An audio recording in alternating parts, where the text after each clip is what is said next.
Well, hello. I'm Franky, and this is the Think Tank. So, I think what we're going to do today is go back and take another look at this Moscow situation. Um, there's a whole bunch, and yet there's nothing all at the same time. So I thought maybe we could maybe go through it and see if we can make some sense out of this. And of course, chat. There's never a wrong answer, wrong question. We are all just using it as a think tank. So, with that said, what I want to do first is take a look at what's going on at the, oh my goodness, the site that they have, the Moscow police have. So let's just take a quick look. So I'm a little bit slow today. My fibro shot did not work. So, but I'm not going to let it keep me down. We'll just keep going here. Okay. Let's see here. Everybody's got that? All right. So, this was an update as of yesterday. That's what they have to say. Describe what is happening at the residence. Yeah, tomorrow, me and my command team and other individuals will be going in to box up personal belongings of the people that live there.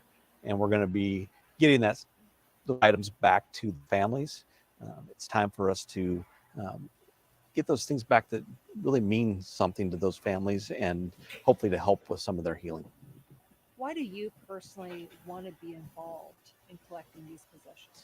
We have a lot of investigators investigating, and I'm not tied into the investigation side of it where I'm physically interviewing people, and it's important to me. It's important for us as a department to go in and take care of the families and get the items for them so that they can have some of those back and some of those memories back that are fond memories. And I'm a dad. I understand the the meaning behind some of those things. It may be something that we gave one of our children or something, and we're just trying to bring some of that healing. As people learn about this stage of the investigation, what do you want to say about where you're at with the investigation? We're at that point in the investigation where we're still gathering information. We're still gathering tips. We're still gathering evidence. We're still doing everything we need to do. But there also comes a point in time when the family needs to have those belongings back, the ones that we can get them back. They've asked for some of those things back. So we're ready to take care of that for them. Okay. So here, let me see here. Am I all good? You guys can hear me okay?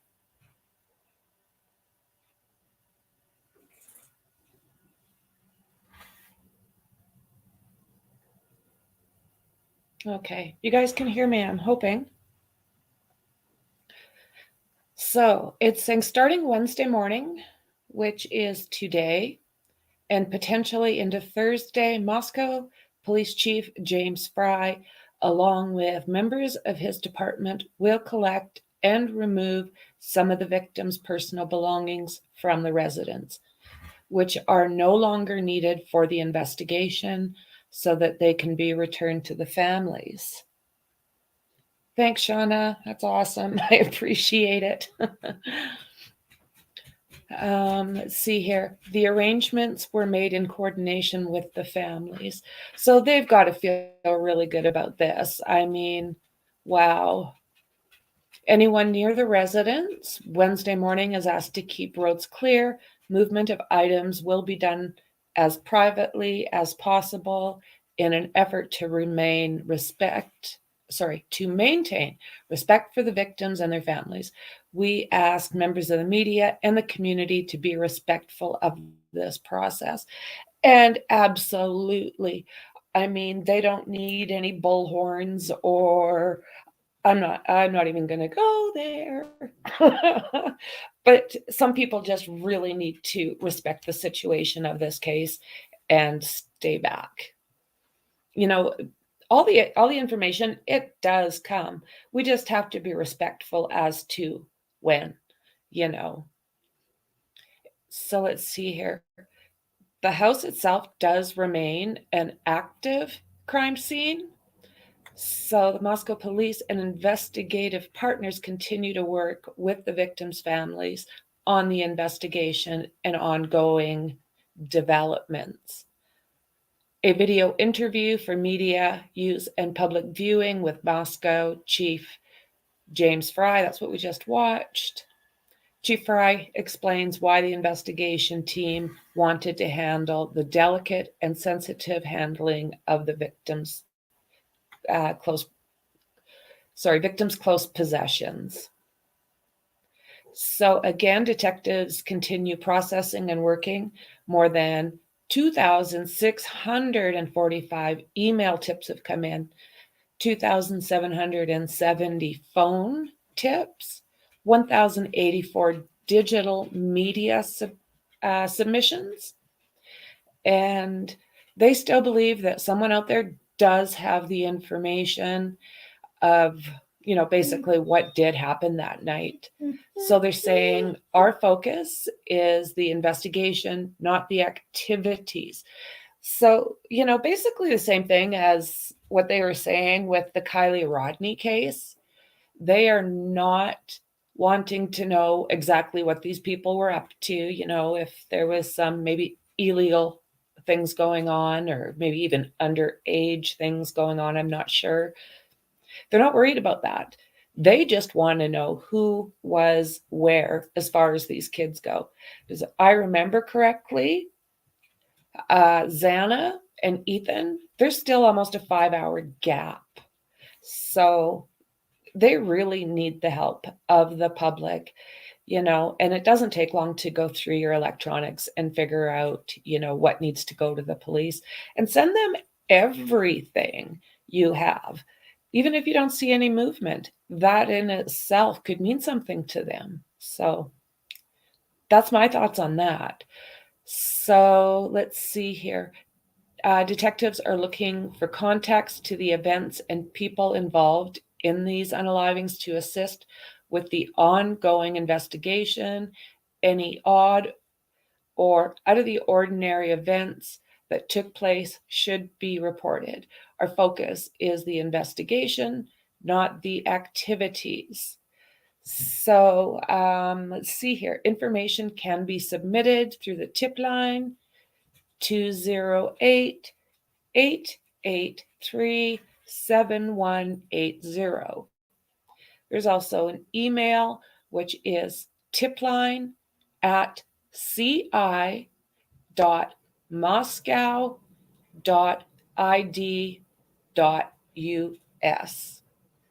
And as far as digital media goes, fbi.gov/Moscow, Idaho.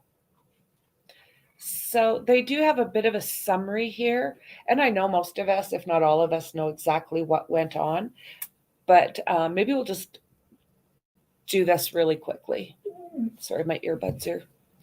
So on the evening of November 12th, Kaylee Gonkovs, Madison Mogan were at a local bar called the Corner Club. So this is located at 202 North Main Street in downtown Moscow. So between 10 p.m. and 1:30 a.m. on November 13th at approximately 1:40 a.m., Kaylee and Maddie were seen at the local food truck. So I think we've all seen like all of that grub truck footage.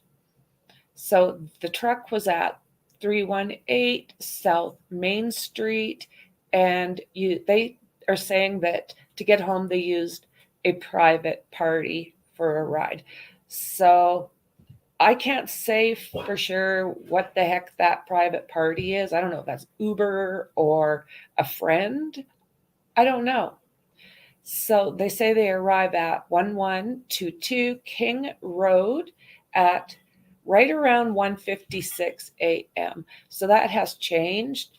It was 1:45. That was 1:56 a.m. So investigators have determined that Ethan Chapin and Xana Kernodle were seen at the Sigma Chi Chai house on the University of Idaho campus, which is at, I don't know if you guys use Google Maps, but these are always good to have. So 75, what's going on?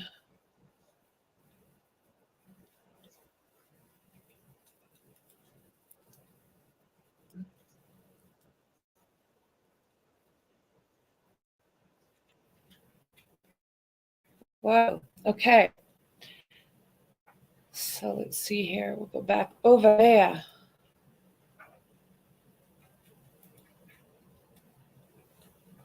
I'm just going to take a look, make sure everything's doing what it's supposed to do.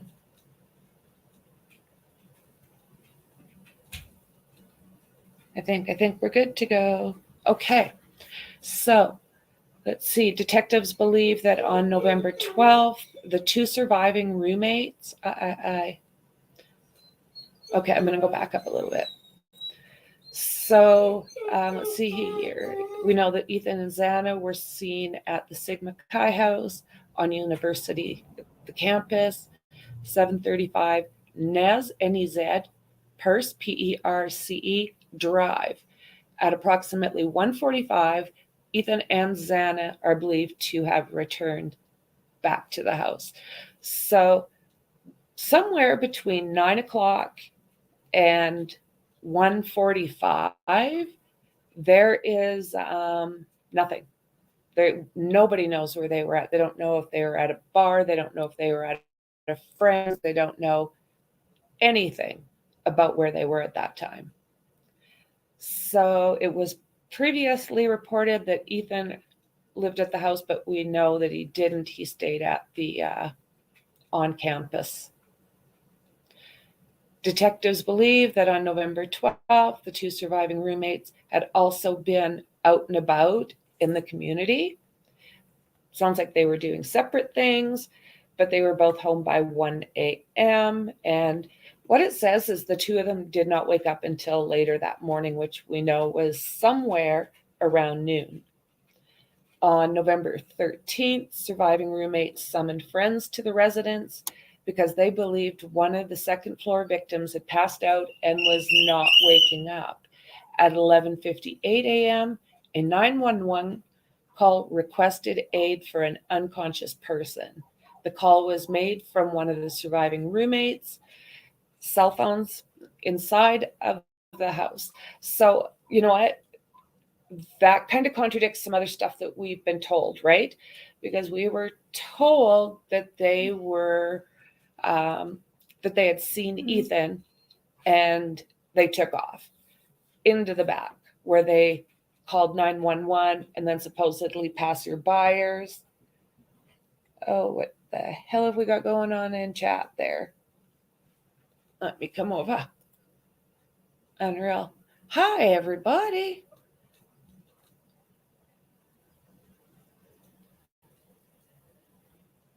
I'm not seeing it on here. So does that mean that it's gone already? I'll just have to look up a little bit.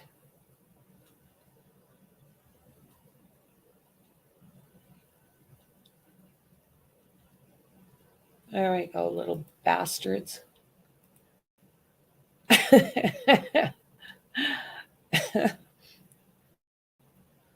It was the PORN. Okay, I'll go back here a little bit. So let's see here. Detectives believe, okay, we've got that. And we know that they summoned the surviving roommates did try and get some friends to come over to the residence because they are saying one of the second floor victims had passed out and was not waking up. So it was about 11:58 that call was made. So this is what they've got working on the case right now is the Moscow Police Department, 6 detectives, 5 support staff, FBI, 46 investigators located in Moscow and throughout the U.S., 2 behavior analysis unit investigators, Idaho State Police, 13 investigators in Moscow, 15 uniformed troopers assisting with community patrols, a communications team, and ISP forensic service. Okay, so let's see here. That's a little bit back.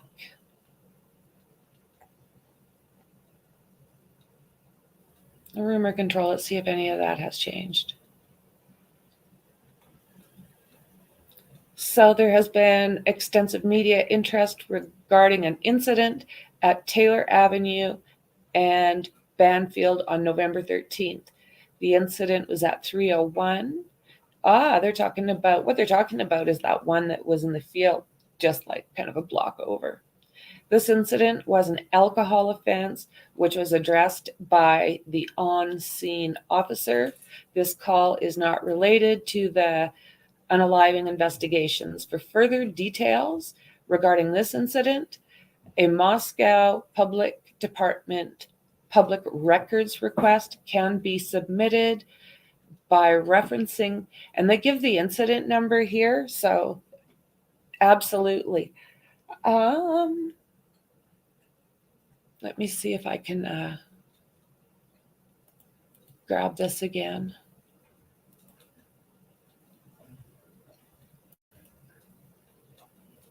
Be right there.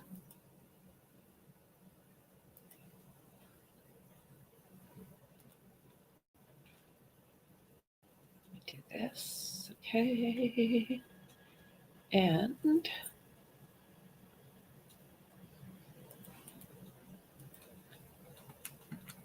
so I just put it in the chat. That is a great resource for finding any kind of information out. Okay. So we have not changed our belief that the unalivings were a targeted attack. However, investigators have not concluded if the target was its residents or its occupants. Right? I don't know. There have been media questions about the September 12th incident regarding an argument between a group of people walking on the University of Idaho bike path and a cyclist. It was reported that during that confrontation, the cyclist displayed a folding KNIFE. I'm told that's a bad word too. Both parties were dispersed and there was no injuries. The cyclist turned himself into the police. That case was investigated and misdemeanor charges were basically handed out. So it also says there have been media questions regarding a death on Baker Street, and the coroner has confirmed that it was an OD, not related. The online reports about that red Mustang. Let's see. Deacon Saint, S. Deacon Saint being processed as part of the murder investigation. This information is not accurate. And as far as the 911 caller, there's been no information released. Let's see here.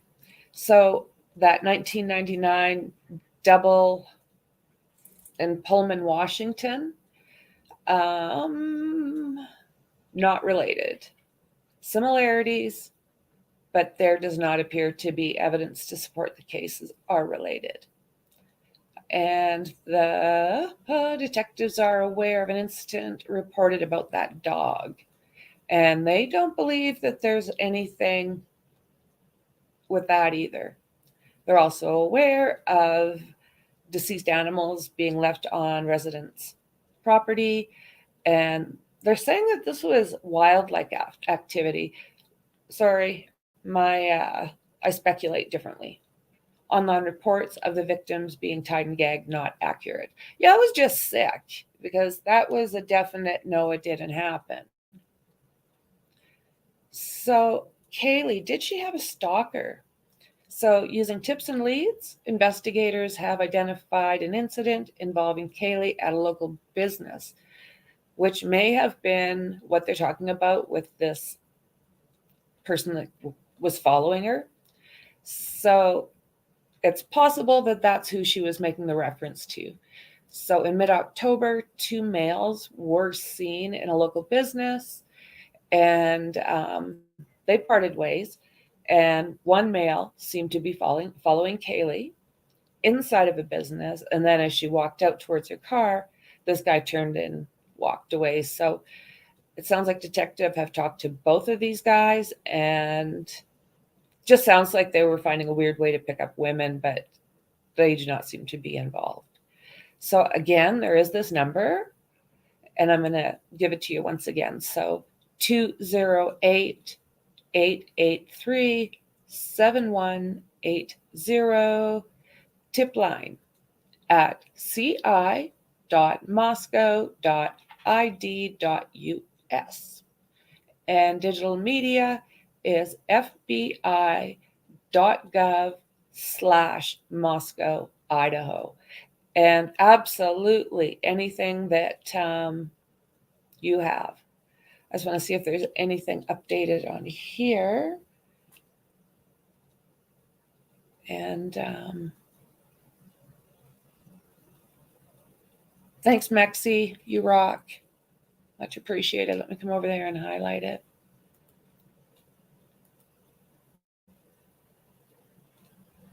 Thank you so much. Okay, guys, so what are you thinking about this so far?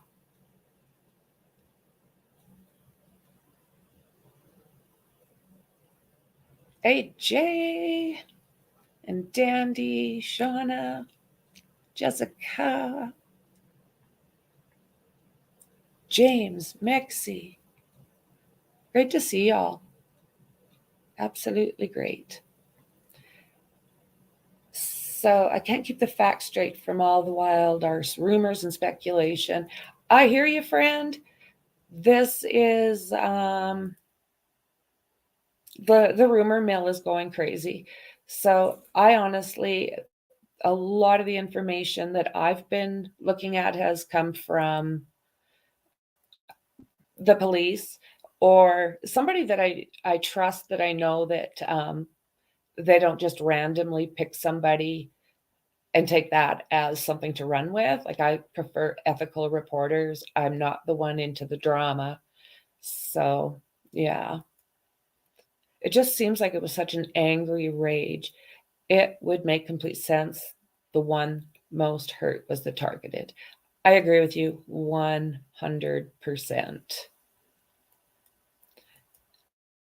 And that is the truth. Lack of information is leading to speculation.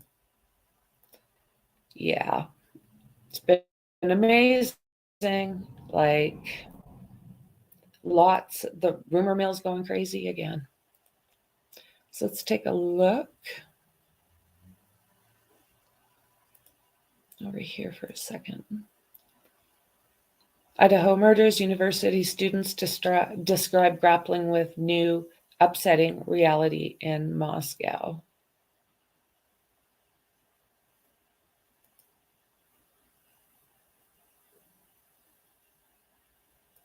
Idaho, those 4 university students, and horrific for doing on the ground there, Angela. Scared, especially, even people in the broader community. It's hard to go about daily life not knowing who did this or why, and the police haven't named any suspects yet. So I think students are a bit scared. I'm sorry, digging through, there's some new reports that's coming in just as we're in this conversation now, that the police are zeroing in of the murdered student couple who attended the frat house hours before they and their two roommates were stabbed to death in their beds. This is just in, apparently it's a new statement via the police there in Moscow, Idaho, saying that they're seeking more information on the movement of these two victims, Ethan Chapin and Zaina Kernodle. They went to that frat house, Angela, prior to these murders happening. Can I just get your reaction as we're sort of learning more right now about this in this police statement? Sure. I mean, we know that Ethan and Xana were at a party at a fraternity on campus, Sigma Chi. We know that they were there, from around 8 p.m. to around 1 a.m. the day of the homicides, November 13th. But I can't comment at all on the information that was just released. Okay. We're going to continue to dig for more information on that. As we all know, the information coming from the police has been slow through this process, and many who know the investigative process say that is entirely okay with them. Bill Daley says he believes that they are making progress and that they will eventually find this suspect. Angela, can I ask you about what you're hearing as far as your reporting on the ground there? Anything that you can share with us that you're hearing from local authorities on the ground? I know that local authorities say they're confident they're going to solve this case and find the person or persons who did this. So far they haven't narrowed it down to whether it was one person or more than one person who committed these crimes, but they are confident that they will solve the case. So that's what we're hearing. They've been getting a lot of tips, a lot of information coming in from the community about what might have happened that night and people who might be connected. So they're following up on every lead that they have. Okay. I just want to play this out since you obviously were a student and there are so many students that are affected by this. You graduated just a year ago. This is just sort of what we're hearing from some of the other students on and around campus. Angela, listen. Makes me very nervous. Yeah. Very nervous. I'm just hoping that they have someone in mind. It's definitely confusing, and we're just kind of hoping that we get some answers soon. The public doesn't get to be informed like this, and at this time, I feel like we really should. Just a brutal time for all of those students. And now the University of Idaho, through its executive director of communications, is reporting that it's estimated about 25 to 40% of students have not returned to campus, Angela. Yes, and this week is Dead Week, the week right before finals. And so a lot of students did go home for the Thanksgiving break and they didn't come back. I think a lot of parents. So totally sad. I mean, that is a large part of the student population that did not go back. I just want to check my volume again, guys. I had problems the other day and I just want to make sure that I fixed it up.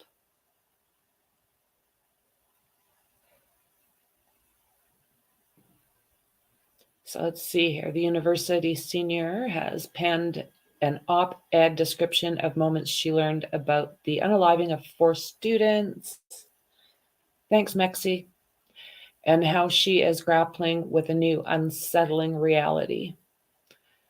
So maddening by the cruelty and disregard for human life,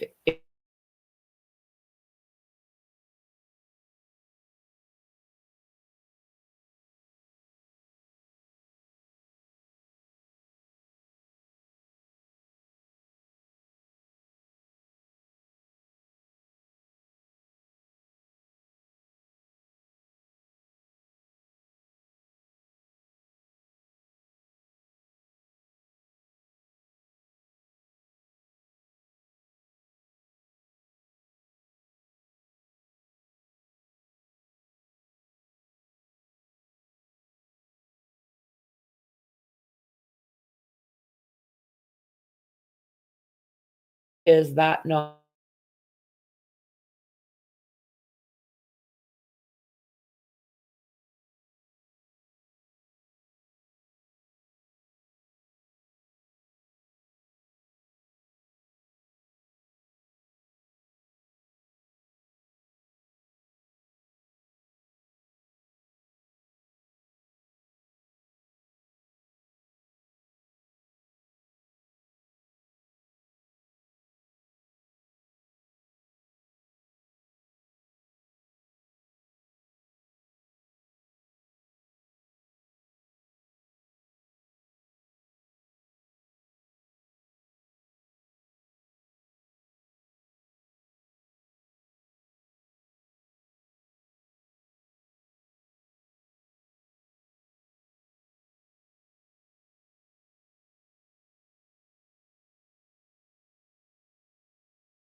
get that stuff. And is it easy? No, but they need that. And So, looks like I had some technical difficulties there. It went right off of the. Hopefully that fixes up really quick.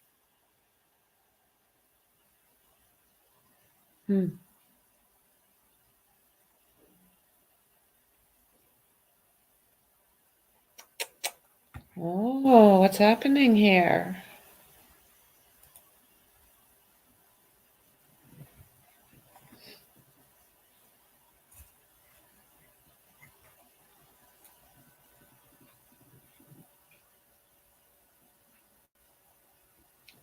Thanks, James. Okay.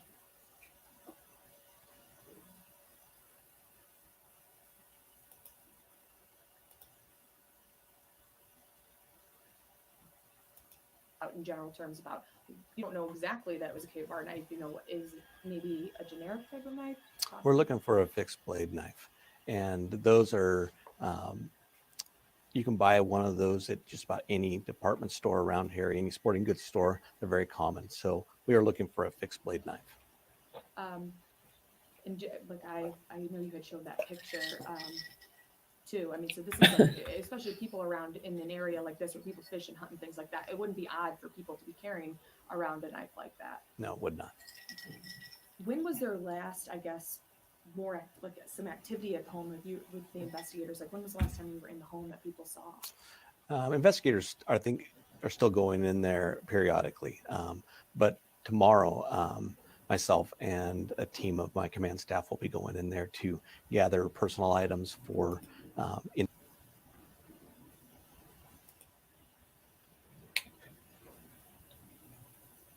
I don't know what's going on here, guys. Is that coming through?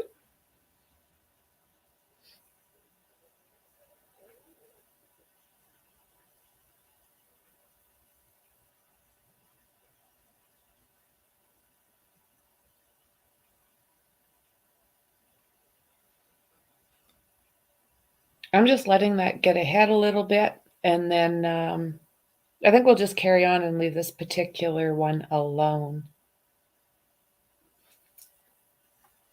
So let's see here.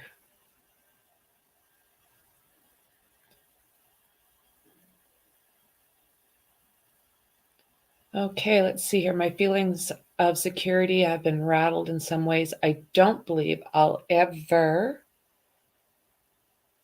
view Moscow in the same light. It is still a quiet, safe, small town as it was before. Pepper spray isn't exactly the kind of thoughtful roommate gift you think you need until it's attached to your keychain, weighing you down with the new truth of reality. Wow, hey? Isn't that something? Isn't that the truth? She also said, I am still an Idaho vandal. We are brave and bold, according to our university motto.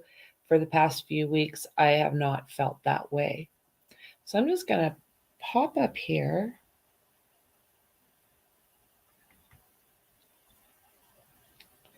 So, you guys, is it still acting up on your side?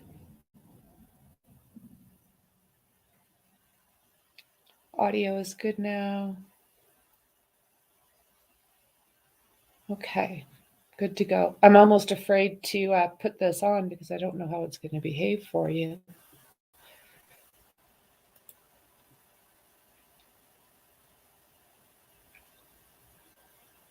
Let's see here. Acting up.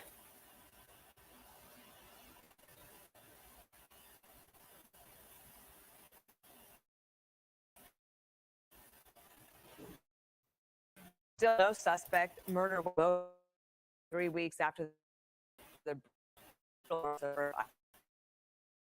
investigators had 2 men connected.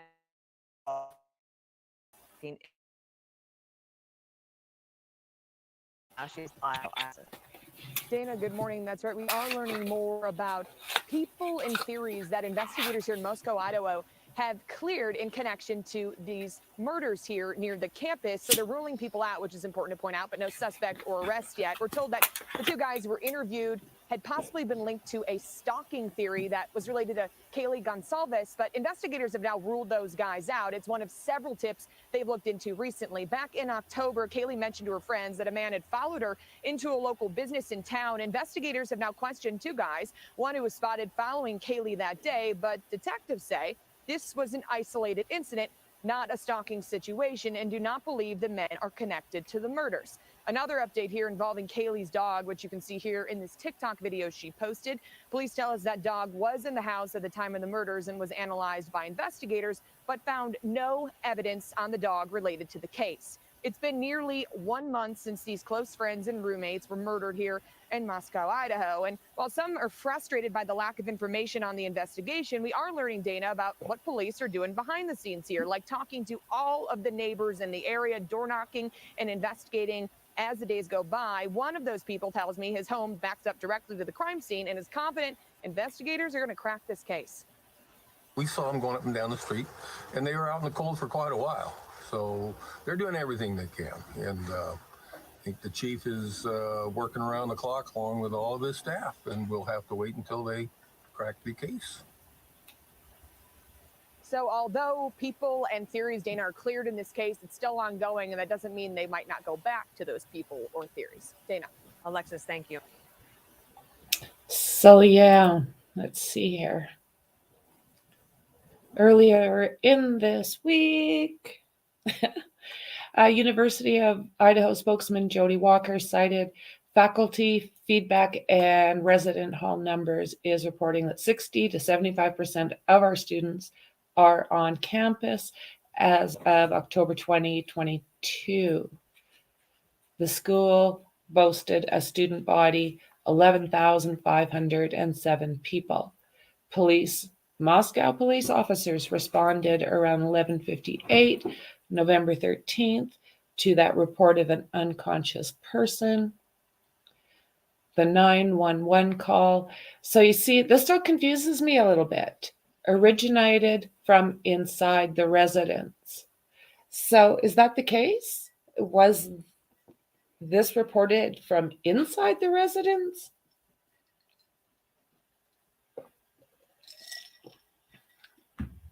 Multiple people spoke to the dispatcher. That we absolutely know for truth. Officials said the victims were asleep around 3 to 4 a.m. when they were attacked. They were sleeping. Maddie and Kaylee were sleeping on the same floor, in the same bed, and they were both attacked multiple times. We also know that Ethan and Xana were on the second floor down here.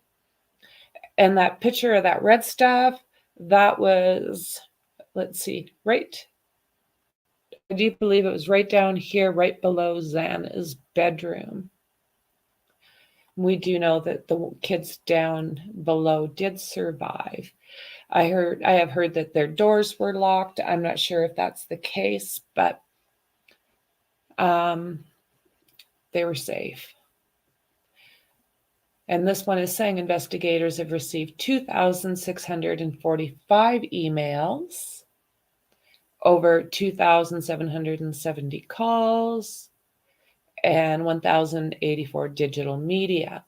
Police are analyzing 113 pieces of physical evidence and about 4,000 photos. Let's see where this takes us. Nowhere right now. So let's see what this has to say.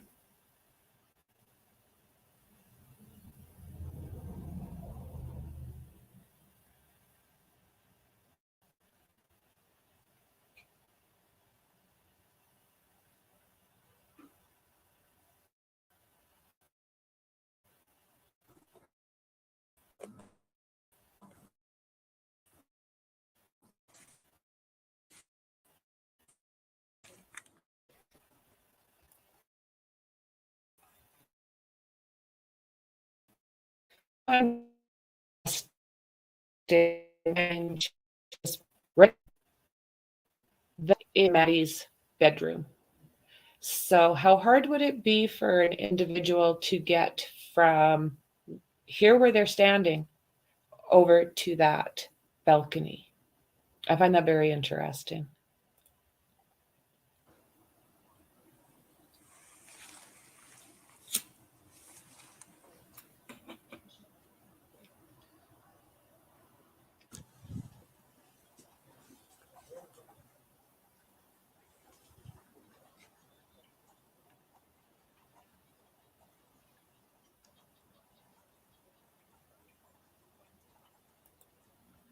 I do believe some of these are profilers, if I remember correctly.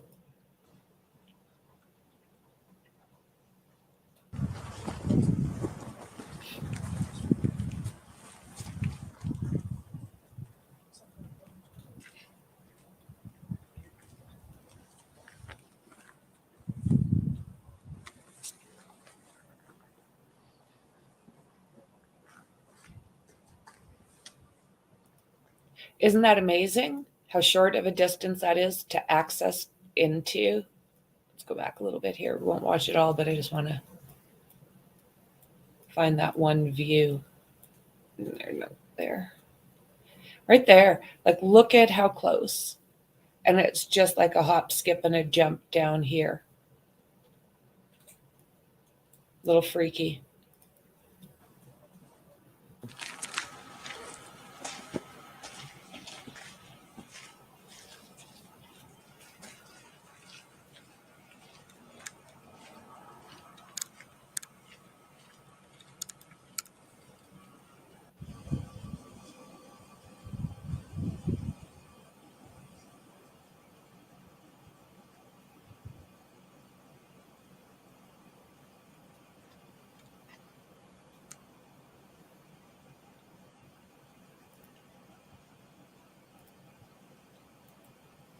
So yeah, if I remember correctly, those are profilers. Not all of them, but some of them. So let's see here. I do have a fair amount kind of tagged up, so we'll have to see how that goes. Close that up. So how are you doing over here? I'm missing a lot. There we go.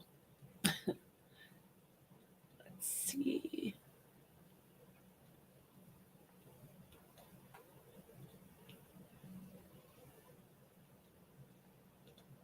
Da, da, da, da, da. So that is the site to the Moscow police and where they do all of their updates. I'm making... I don't know. That's a very good question. Surely the target would be one of the victims. I agree with you, James. Like, it does seem pretty odd. It's like maybe others ran into him while he was doing what he was doing. Let's see here. I'll put that up again as well. Thank you so much, Mixie. I can't keep the facts straight from all the wild arse rumors and speculation. I mean, again, that is the problem. There's a lot of BS floating around, and it shouldn't. So this picture that I've got in the background here, this is a tree. Look at how easy that is. It's disturbing how close that is. I wonder what makes the police think it's targeted. That's a good question. The only thing I can think of is that more damage done to one person. That's the only thing I can think of. It just seems like this was yes. That's the way I think too. That the one that was injured the most would be the most, would be the target. The most injured could have fought back. This is true, right? Fought back harder, but not intended target. That's a hard one to gauge. I agree. Yeah, 100%. Yeah. Have they said anything about? No, these kids supposedly that just it wasn't their thing.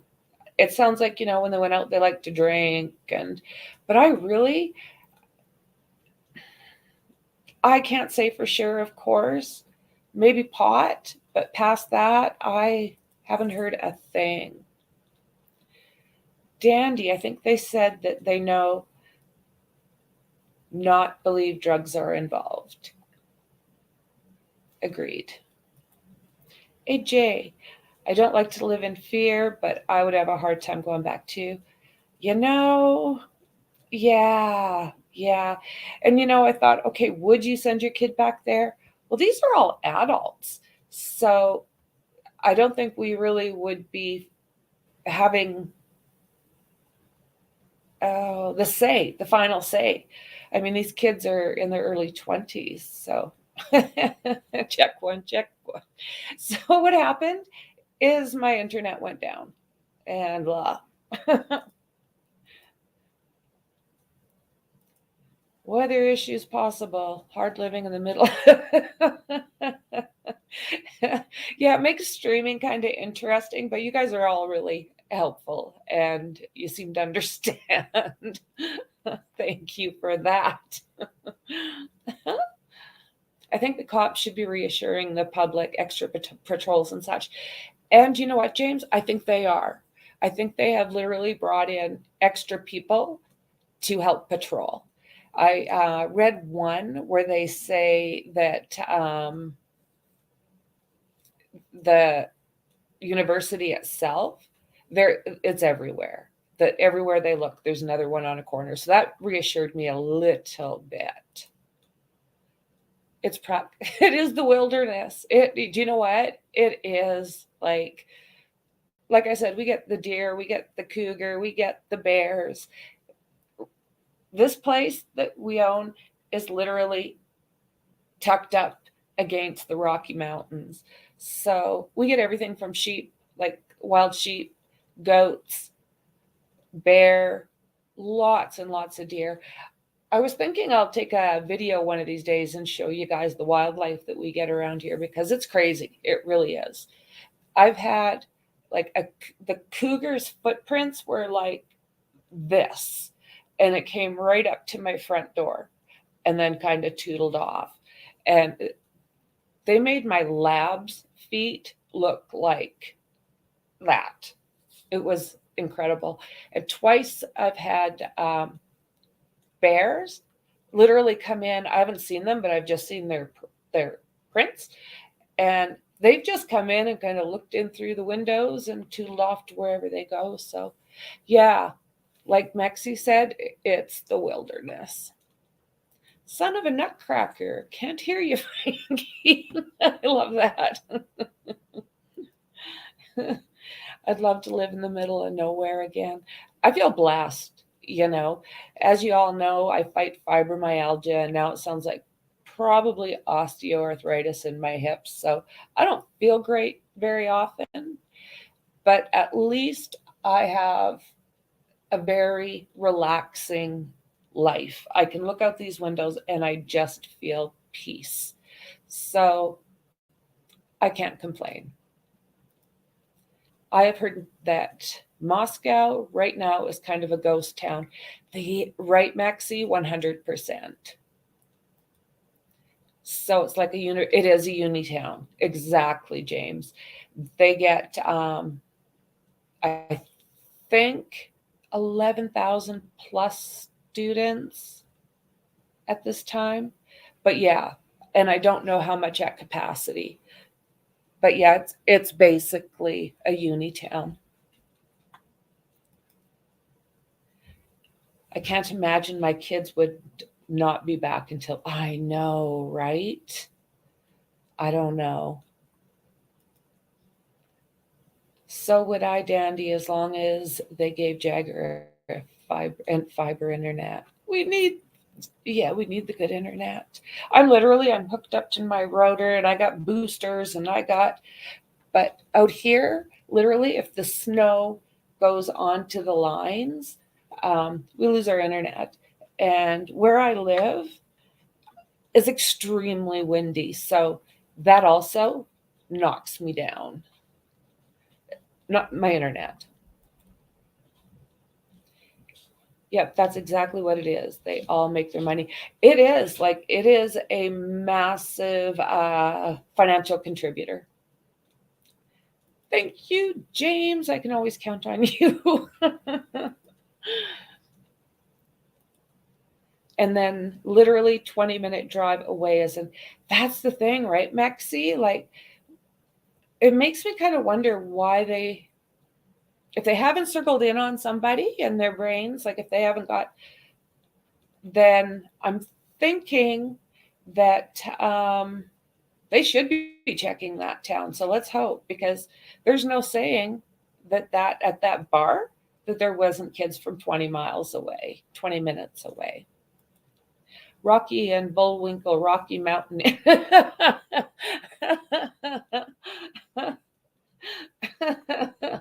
I love it. You guys are awesome. Whoever did this is probably laughing their ass off at all the rumors and speculation while they watch from the shadows. You know what? I'm kind of hoping that they are, because at the same time, I like to think that the cops are way ahead of us. So if that's the case, they can laugh their way all the way to the frickin' Hooskow. As I think these guys have some idea. I have my uncle's commando knife, only about 6 inches long. Yeah, anything to keep safe. That one that they're saying he used is massively big. Like, it's like, I've got some pictures of that as well. Where were you on Tuesday of last month? Yes. Let's see here.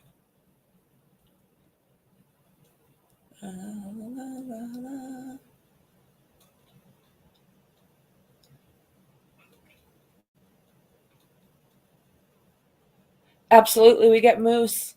Yes, we do.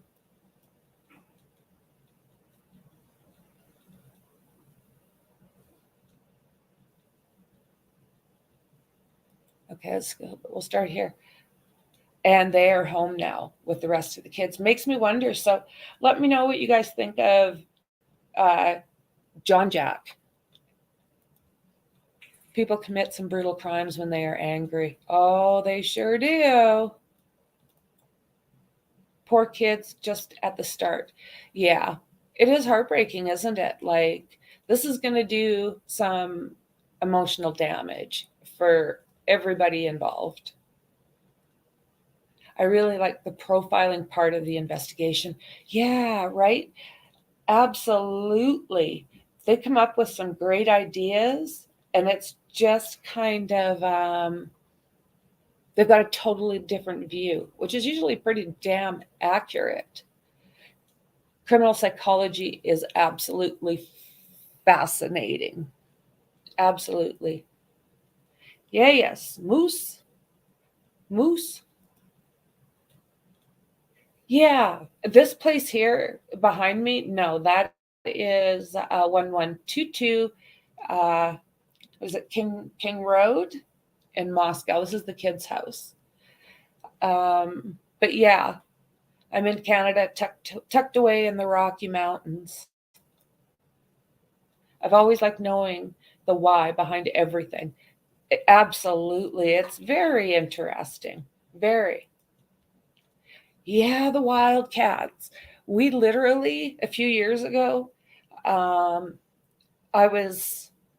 like rock hounding and all of that stuff. So we're in the perfect spot for all of that. So the first year we were here, we parked the vehicle and I got out, I was heading to the little beach area. And my husband comes up behind me and he's like, cougar. And I'm like, what? And he's like, cougar. And I'm like, actually, I told him to F off. He's got like a really good sense of humor. So I thought he was trying to mess with me. All of a sudden, he grabs me and starts dragging me back. So when I came out of the trees to get to the rocks, I guess this cat was coming out behind me at the same time as my husband. And he said that their eyes met. The cat kind of crunched down. But yeah, I guess the thing was like sitting there staring at me, thinking I was food. And then, yeah, thank God I was with hubby because I do a lot of that stuff on my own, you know.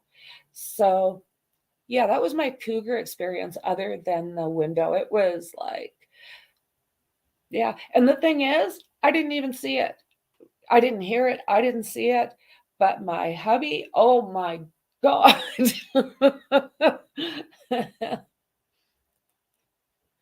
Did you? Yeah, they're beautiful. I just don't want to run into them face to face. James, I'm fascinated by the why and how people snap and do these things. Do you know what, Dandy? It is. It's really makes you wonder. Sometimes you can look at somebody and you just think, oh, wow, look at their nice eyes. They're so friendly. Look at their, and they turn out to be like some kind of axe guy. It's like, oh, and I agree with you. Some people are just evil. Do you need a live in? Do you need a live in massage therapy? I know one. Right? Who are you thinking did it, Frankie? My mind has changed from Jack, the ex-BF, to Jack S., the guy at the... Okay, AJ, you know what? I'm kind of thinking the same as you are. It depends if what we're hearing is like true, right? Because they're saying like Jack John. They're saying that he goes by John as well as Jack.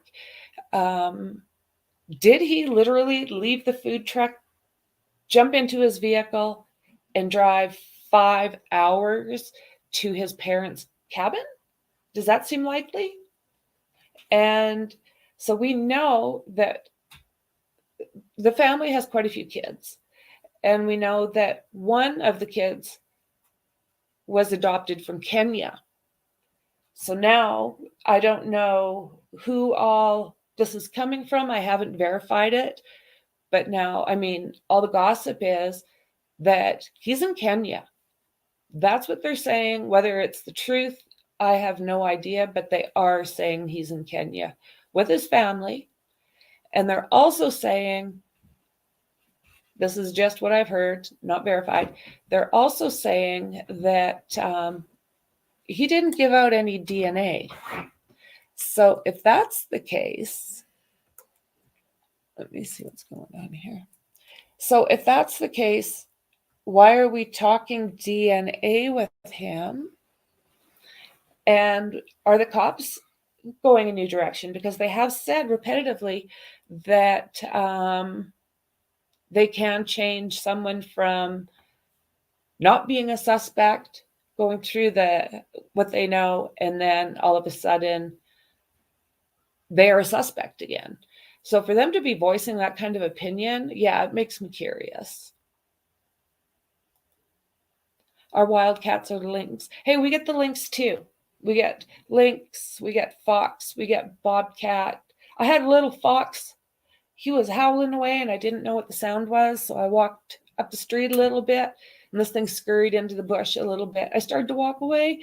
Oh my God, it followed me home. I was in my glory.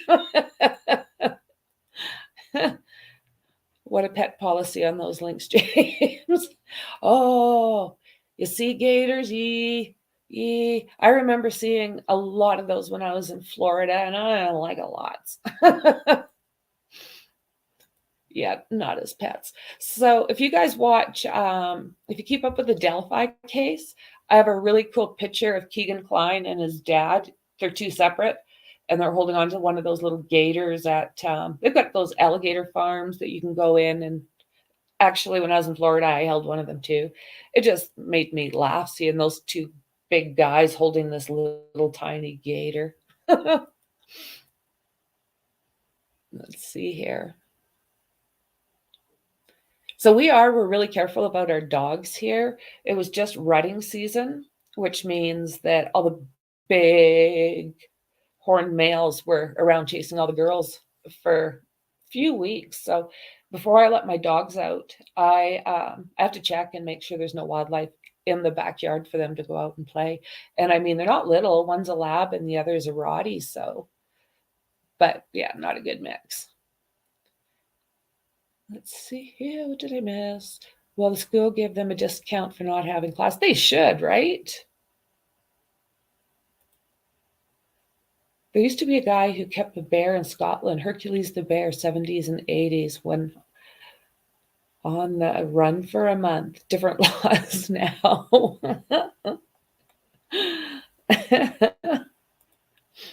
That bear, the bear fought the war. Oh, is that right, eh? Polish bear, great story. Ending up in a zoo. Mountain lions and bobcat here. Yeah, mountain lions and cougar, I think they're exact same thing, just different names. Hey, Jay, I knew a guy who had a big bear as a pet in South Dakota. He would take him out to eat and everything was crazy. Now that's cool. I love South Dakota. Like a drink and a smoke too.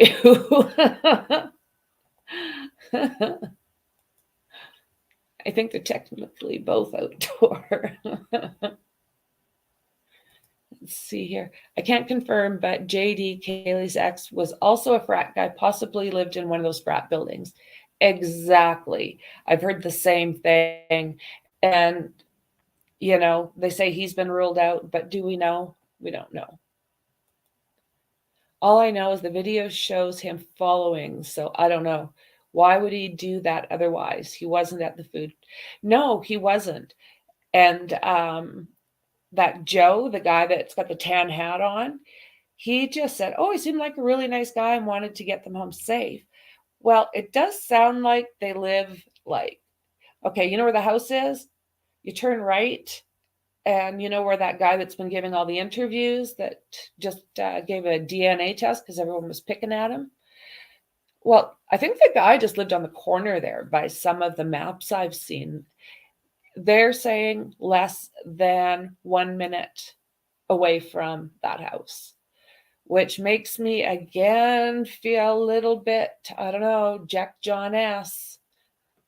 So, yeah, he goes by Jack and John, and I don't know which is preferred.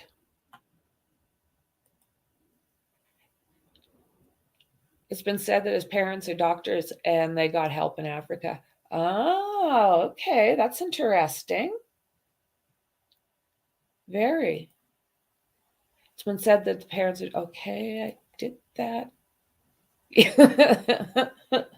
Yes, they do actually. I can definitely confirm that one of the parents is definitely a doctor. Yeah. Wealthy family again, right? Just like the Truckee thing. Like, what are we going to find and what aren't we going to find? Well, you're most welcome to wrangle yourself a gator. No, thanks. I'm a dandy. I remember being in, oh my goodness, what is that one? Daytona? And it's got that one strip that's all like vendors and what have you. And anytime you'd kind of go off a street here or a street there, there was like, you go over a bridge and those things were just all over the place. It was like, ugh. Now, does anyone know if Kaylee and Maddie took some sort of transportation from the bar to the food truck? That's a really good question, Maxie, because I just assume they walked, but that doesn't mean, right? Because if they walked, it could also explain picking up strays on the walk there. Yeah, and they're saying that that guy was in the bar, and hope they've got footage. Steve Irwin, ain't she a beauty? toying with a 20-foot salt crocodile. Yikes. Oh my God, that man had things of steel. So GS is rumored to have been kicked out of the same bar. Exactly. So maybe he's just kind of attached himself on the walk. You see, that's exactly it. They're saying that he not only got kicked out of that bar, but he's also been kicked out of the university. And all I'm hearing about both situations, don't 100% me, is that it had something to do with bothering girls. So if that's the case, that's not good. Right, Shauna? I thought he followed him from the bar. Yeah, that was so sad. Oh my God. And now look at his kids. They're like mini him, mini Steves, baby Irwins. Yeah, absolutely. Okay, let's see what else we can learn here. We've been through a lot of this. Let's go. Let's see what this one says here. Idaho. Unalivings update Moscow. When was this done? 39 minutes ago. Let's hoping that means today. I usually try to get the current stuff, like the most current. So this is what I wanted to kind of go through here, was they were giving some key points about what happened in that house. So let's see here. Key points. Police say individuals cleared as suspects may be re-interviewed. So that's pretty darn important.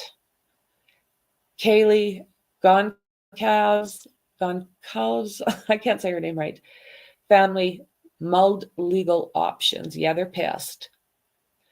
Police chief breaks down, oh, he did, as he vows that he will not let this case go cold. Oh my God. He was in tears. Victims' belongings are to be returned. They are going to start returning everything that is no longer of value. Details revealed about Kaylee's stalker claim. So that's those two guys. They assume that that's those two guys that were like ran into her someplace and looking for a girlfriend. I mean, that sounds bizarre, but it's also very likely. So, they're saying this, that Ted Bundy was, there are similarities between him and these crimes in Moscow. I don't know. Personally, that's not my belief. In an interview with Fox Digital, Jerry Henry Brown compared the crime scene at 1122 King Road to a de facto sorority house which Bundy targeted during his violent crime sprees. Just the randomness of it, actually something that does stand out, he told the outlet. Of course, most of Bundy's misbehaviors were random. There were times when Ted would follow people and then decide not to do this. And that was his way of exercising his grandiosity. I can control life here and there. So I don't know. You guys are going to have to tell me, what do you think about this? Do you think this guy's like Bundy? I don't see it. The only thing that I see is, I mean, there was Ethan as well, right? But the only thing I can see similar is three girls, because Bundy was there for, in my opinion, a totally different reason than whatever happened in this house. I don't think that this is random. Bundy had like this component behind him that, how can we put it? He was a predator in more than one way. And I think this guy now, he's just pissed right off. That's just my opinion. So we know that a lot of those things that we talked about were debunked. And I'm not positive. Did we watch this. I know I have. I might be losing track a little bit. The Sephora Gifts for All event is here. Get 20% off your purchase. That's 20% off makeup, skincare, hair care, and fragrance gifts. Shop the Sephora Gifts for All event for 20% off your purchase. Ends December 11th. Restrictions apply. Tomorrow, me and my command team and other individuals will be going in to box up personal belongings of the people that live there. And we're going to be getting those items back to the families. It's time for us to get those things back that really mean something to those families, and hopefully to help with some of their healing. And it's important to me. It's important for us as a department to go in and take care of the families and get the items for them so that they can have some of those back and some of those memories back that are fond memories. And I'm a dad. I understand the the meaning behind some of those things. It may be something that we gave one of our children or something. Yeah, he is very stressed out about this entire thing. So I was just looking over here, Dandy. No, that is actually my skinny pig. She is the first skinny pig that I've had that she'll scratch herself so hard that she'll draw blood. So every once in a while, and I can't seem to, I put moisturizers, Polysporin, aloe vera. She's got the fluffiest little bed you ever did see, and still she scratches. So yeah, that's our little skinny pig. I have thought about putting like a camera for either the sugar gliders or Little Miss Skinny Pig, because they are really interesting to watch. But you guys, let me know down below what you think. Would you like me to add a critter in here once in a while? So this here is saying that 40% of the university students have chose not to return to campus. Data from the colleges revealed that around 60 to 70% of the students are on campus, meaning around 25 to 40% are not. So I found this interesting. The grieving family of Kaylee Goncalves is considering legal action to force police to release information about the case as tensions continue to mount between law enforcement and families victims. I feel really bad for this man. I mean, it's horrible. I would never want to be in his shoes. But he has to realize, especially somebody that's so vocal, he does not need this kind of information. They need to solve this case, and then they can share what they can share. But I'm not trying to be a bitch, but he's got to stop having temper tantrums, because he's got to do what is best for this case. And I can imagine how upset. I don't even want to think about it, to be honest with you. But in my personal opinion, he needs to kind of back off and understand that they really need to do their due diligence here and let them do their work, because I do believe they know more than what they are telling the families, and that is okay. So more than 3 weeks have passed since both Maddie and Kaylee, Xana and Ethan were unalived in their off-campus home. And it says in here, police appear to be no closer to catching the killer. Again, I don't think they're going to tell a media outlet how they feel about a situation and what's going on. They have to be careful. We are now in the age of everything's at our fingertips. I mean, literally everything. So they have to be careful as to what's let out. And when you've got a father that's screaming bloody murder, sorry, didn't mean that phrase, but you know what I'm saying. It's got to be hard, because your heart goes out to them, but at the same time, they've got to kind of back off. Some of the families are growing increasingly frustrated with the lack of information, and Steve is accusing officials of messing up a million times during the ongoing probe. He has no way of knowing if that's fact. Just because they're not telling him doesn't mean they don't know anything. So he has accused, like I said, them of messing up millions of times. Individuals have already been cleared as suspects in this brutal murder of the Idaho students may be re-interviewed by law enforcement as the investigation rumbles on for a fourth week, and the attacker remains at large. Moscow Police Chief James Fry told Fox News on Tuesday that cleared individuals could still be called back to speak. See, that's very important.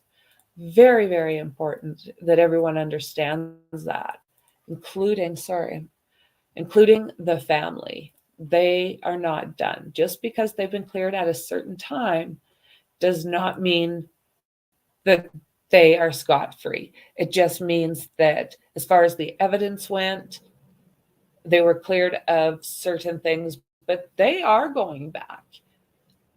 They are looking and they are doing their due diligence. Moscow Police James Fry also told Fox on Tuesday that cleared individuals could still be called back to speak with police. We always have the option of re-interviewing, he said.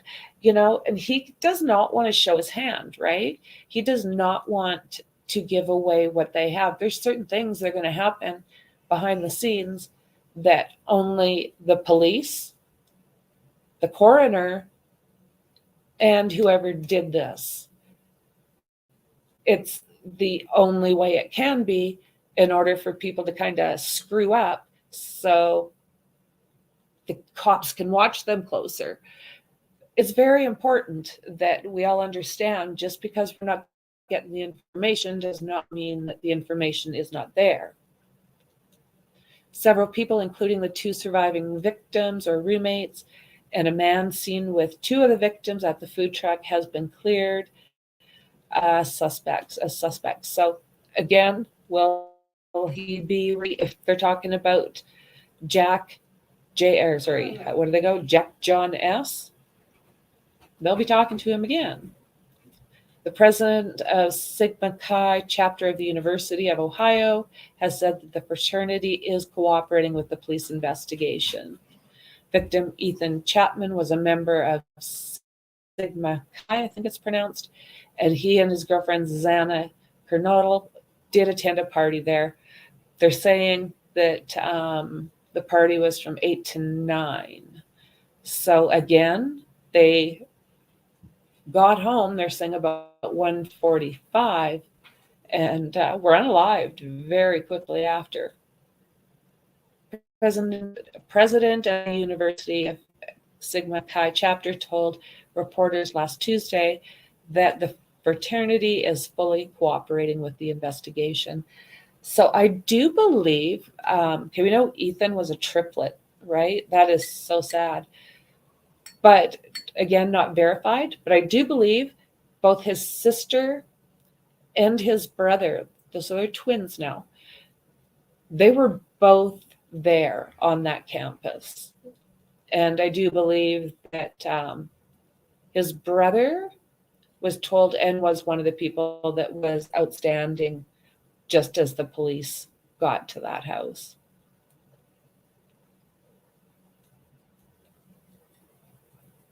So it says here, people who have already been cleared as suspects in the quadruple unaliving case could still fall under the spotlight and be called back for interviews. Yeah, the chief broke down in tears on Tuesday as he vowed this case is not going cold. I said earlier on that no stone will go unturned. And I mean that. We are both going to continue. Idaho state lawmaker has warned there will be a snowballing disaster if the attacker who unalived the 4 students in their bed isn't caught. He needs to be caught, right? And I believe he will be caught. Idaho Minority Leader Ayanna Rubel, a Democrat who represents part of Boise, told local outlet KHQ on Tuesday that if case is not solved soon, the University of Idaho will likely face collapsing enrollments. And, I think that is something that is very important to them. I think that let's do this fast. Yeah, I think there's trouble a brewing if, sorry. I think there's trouble a brewing if they don't come up with some kind of answers, sadly. Let's see here.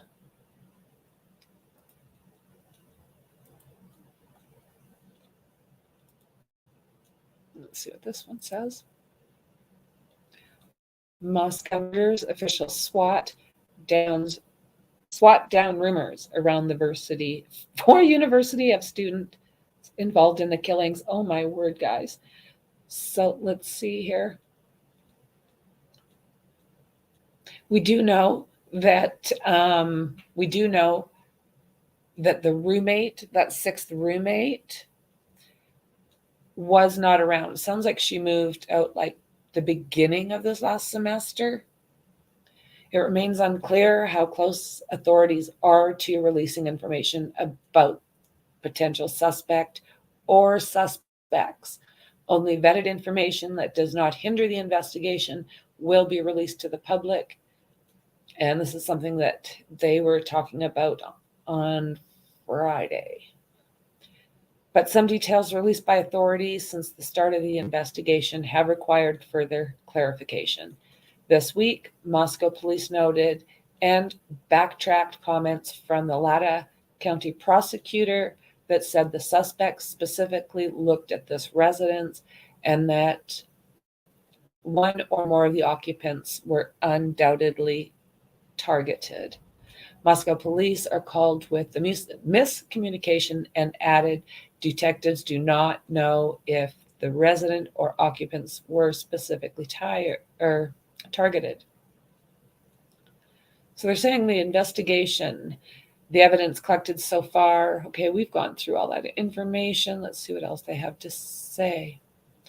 Detectives have received testing and analysis of crime scene evidence from Idaho State Police Forensic Service, and they will continue to receive the results of additional tests, according to the police. And this is the thing. It takes a while for any of this type of thing. When you're talking lab tests, they don't come out the next day. And a lot of these things, I'm imagining, will have to be tested in a variety of different ways, which again will lead to a little bit longer of anybody hearing about these results. The families, they might learn a little bit ahead of everybody, and that would be my hope for them. So let's see, investigators are also relying on a trove of public tips, photos, and videos of the night that the students passed away. So they have received in the last little while 260 more digital media. And people have submitted some things through the FBI form, which is great. Authorities have also processed more than 1,000 tips and conducted at least 150 interviews. Like we were speaking about earlier, the FBI has devoted 22 investigators in Moscow, 20 agents through the country, and 2 investigators from the agency's behavioral analysis unit. And you know what? I don't know how you guys feel, but I think that's major. I really do. I think they're going to find a lot of information going this direction than a lot of other ones. How do you figure out which creep did this? Some of these guys are highly, they're trained. So I don't know. I've got to believe in some of these guys. I just have to. me see here. I did a bunch of tabs, you guys. So how long have we been on here? I can't see. I don't want to bore you guys because we can always touch on this again later, right? New York Post. So this is the father. This is the cranky father. But let's see what he has to say. Just putting the dots together. What's going on? Share the spirit of the season. Treat your loved ones. Treat your friends. And definitely treat yourself. Keep your traditions going. Happy holidays. Cheers. Okay, there's the house.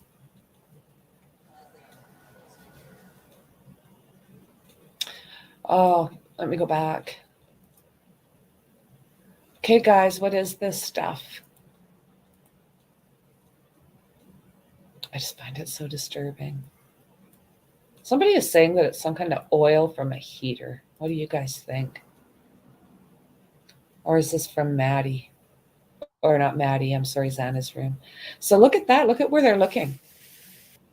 I didn't go back far enough.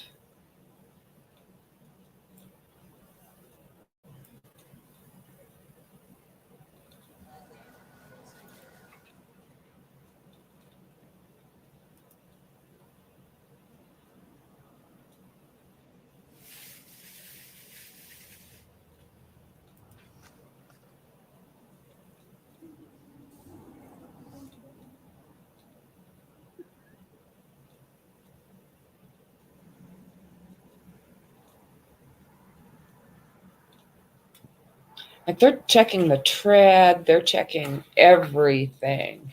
And then all around that bush.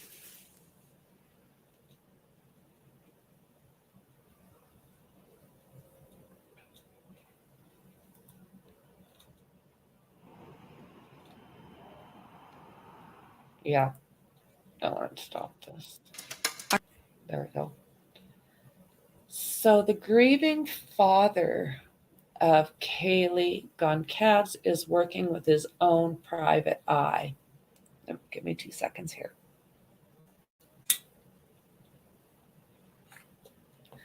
Because he does fear that the cops are too inexperienced. So as far as that goes, yeah, they're inexperienced when it comes to, I think a lot of places are inexperienced when it comes to this kind of attack. But we do have to give them credit because they have absolutely called in some of the best people that they can call in. So I feel so bad for these people.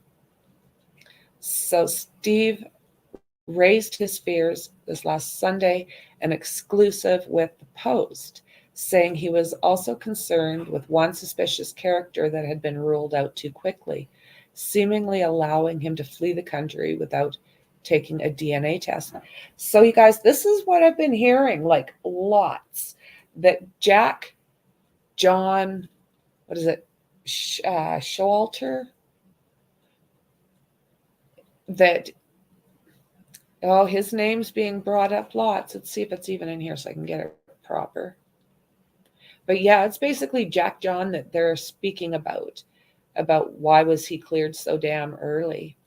And I don't have the answer to that unless they've got some kind of DNA that they're using to use to excuse people. I don't know.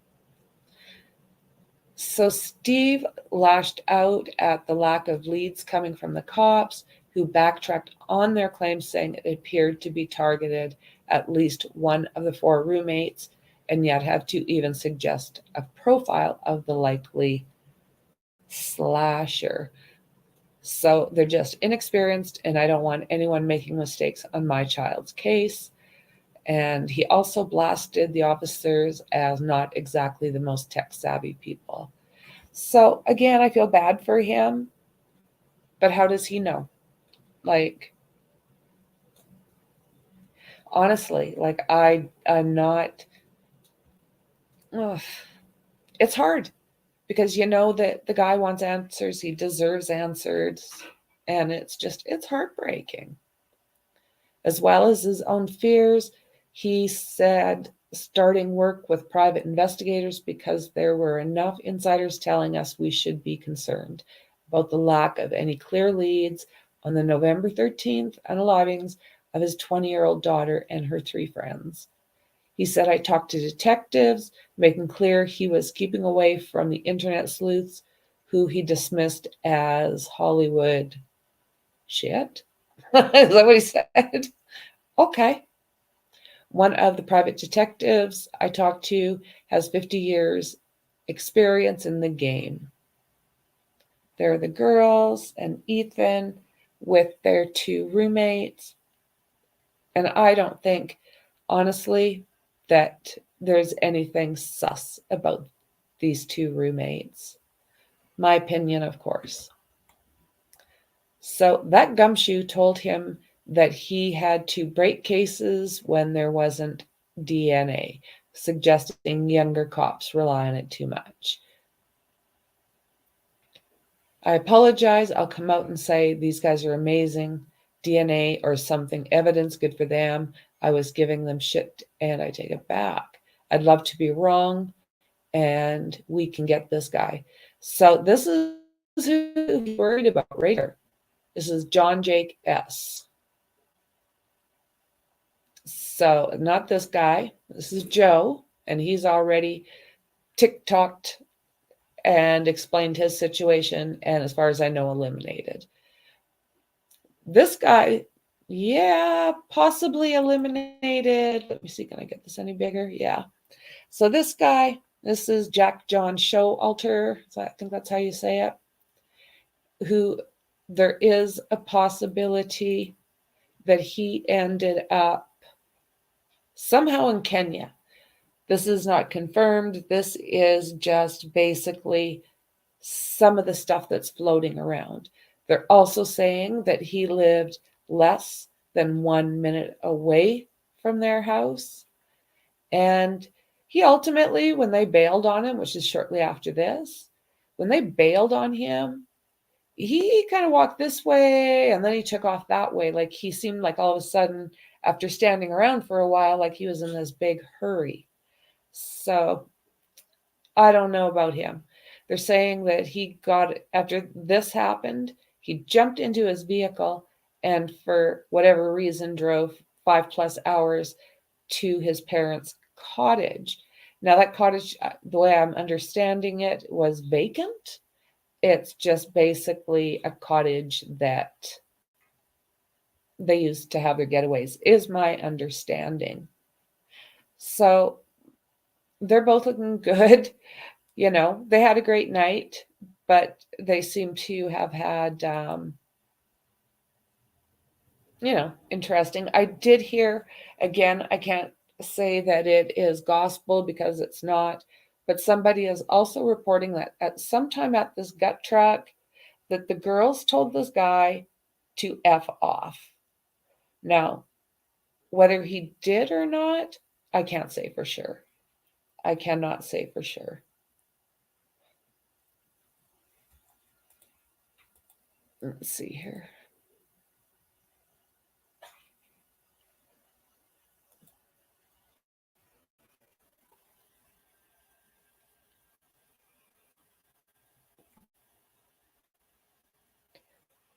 Yes. So again, that's what Steve is saying, that he has race concern. The man seen in a hoodie hours before orders had been cleared too quickly, saying he has been told the person.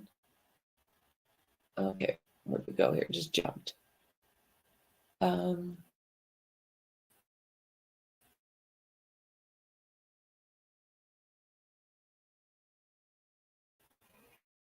not sure what. So we could police to tell us what his alibi was. He said saying he would be able to move if they could confirm it was solid. Messaging on whether the killer was targeted at least one of the 4 roommates and why could also lead to dangerously false sense of security, he warned. So what is going on here? Let me catch this. This way it is. Let's see.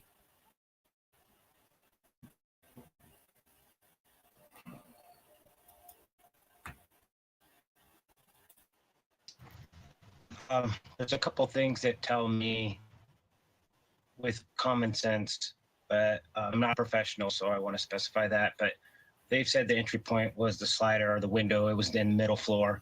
So to me, he doesn't have to go upstairs. His entry and exit are available without having to go upstairs or downstairs. Looks like he probably may have not gone downstairs. We don't know that for sure, but he obviously went upstairs. So I'm using logic that he chose to go up there when he didn't have to. And I can kind of tell by my daughter's texts, messages. She did call 911. She wasn't saying anything along the lines of like she had heard something or she was in fear. So I'm just putting the dots together. Let's see here.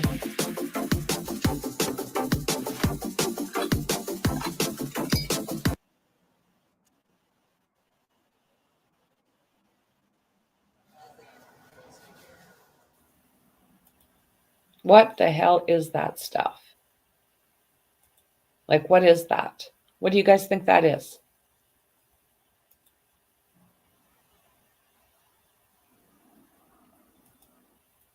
So this is the entrance into the kitchen, and this is the window going inside, which I find really interesting. If they think this guy went through a window like that, that means this person was not very big at all.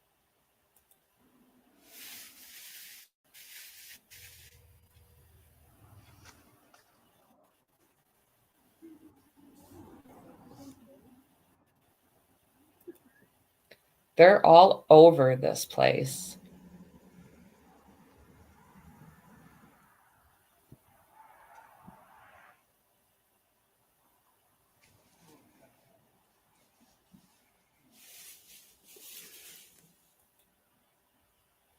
Okay, we have seen most of that, haven't we?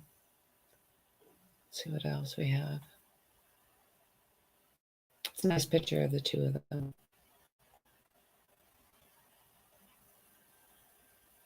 Very nice.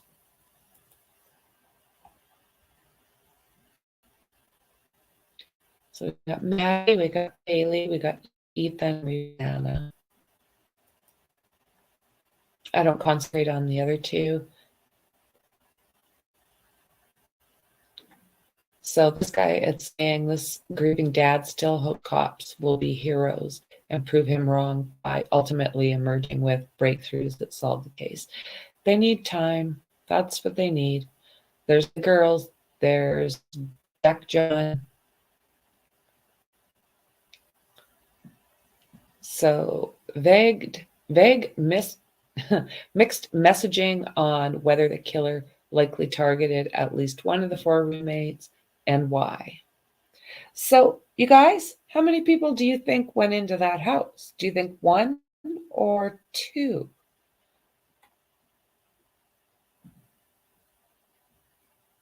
Some people think that means that the victims were gambling or they were doing drugs or they were doing something that really made them someone come after them. But as far as I know, everybody they worked hard, they studied hard, and on the weekend, they played. That is the way it looks to me. So let me see back here. Is this when his...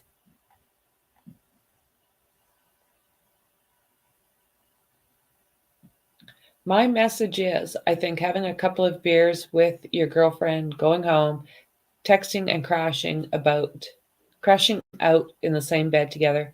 I think a lot of girls did that. But he said of his daughter and Moen that they were sleeping in the same bed on the third floor. And a lot would be targeted if that's all they did, he said. His daughter and her best friend were brutally unalived, along with Xana Kernodle and Ethan Chapman. there's the 2 other roommates, and they survived. It doesn't seem like he went down there, in my opinion. I don't believe that he even bothered going down there. I think when he went in there, he knew who his target was, and he went after his target. And sadly, I think people were in there with him. Well, not even in there with him. That's not said properly. That, Ethan was there. I think he was surprised by a few things. I think he did believe the girls would be alone. And maybe Xana. It's been more than 3 weeks since murders of 4 university hosted. Police RCG reports on the victim care filed DA enforcement. Critical and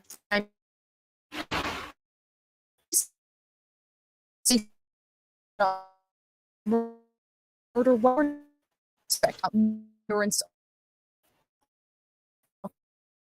Sunday morning. I put it guy, but for every job and a role to play in this Song he is trying to make of the information that police give him. She didn't call 911. She wasn't she'd heard something, or she was together. Investigators are getting close to their best, and I understand that. Say while protecting the integrity of the investigation, believes that information is a disservice to the victims. Their students has created turmoil at the university and in the quiet community since 2015. On Friday at driving gates, Dylan Mortensen and Bethany Funk. Maddie, Kaylee, Xana, and Ethan were truly all one of a kind. They all lit up any room they walked into and were gifts to this world. Expressing the sentiments of so many others who have gathered to honor the victims. I just want you to know that I will always love you and miss you forever. And Jake, throughout this investigation, there has been talk that Kaylee Gonsalves may have had a stalker. Well, police came out today and said they looked into an incident in October, and they can confidently say it is not related to these murders. However, they are still looking into the possibility that Kaylee may have had a stalker. They're asking for information and tips on that, just like they are for this entire investigation. Oh, yeah. Okay.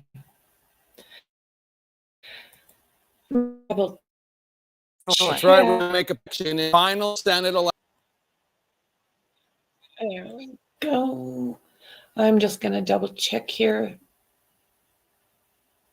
What is this? We'll take a quick look at this, guys.